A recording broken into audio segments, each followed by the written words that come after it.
Good afternoon. As you heard, I'm State Representative Patrick Windhorst. I represent the 117th District, which is all or part of 10 counties in southernmost Illinois.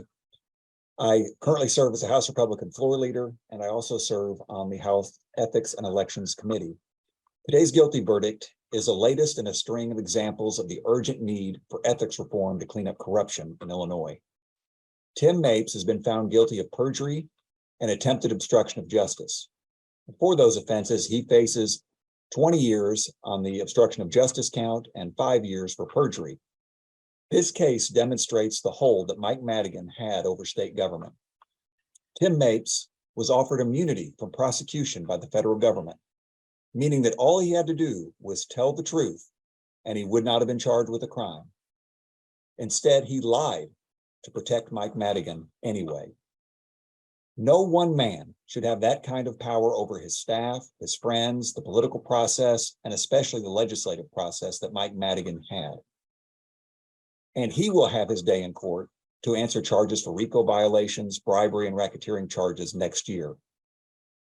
A sweeping federal investigation into widespread corruption throughout the Madigan era has resulted in the indictment and arrest and conviction of multiple elected officials and guilty verdicts against the ComEd 4 and now Chief of Staff to Madigan, Tim Mapes. In May, House Republicans joined together to call for comprehensive ethics reform prior to the end of session. In response to our news conference, the chairman of the House Ethics and Elections Committee told a media outlet there was no appetite to rush an ethics package based on what the mainstream media says. He said that the heavy lifting on ethics reform would be handled over the summer by an ethics working group. Well, we're toward the end of August. The summer is almost over. Tim Mapes has been found guilty. The ComEd 4 have been found guilty. Speaker Madigan is headed to trial.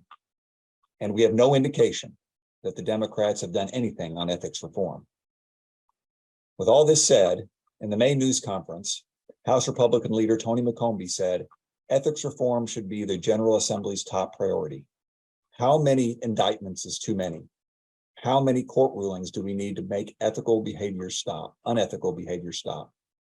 And let me add, how many guilty verdicts is it going to take for the Democrats to join with Republicans and pass tough, necessary, sweeping reforms to our ethics laws to clean up government and stamp out corruption for good?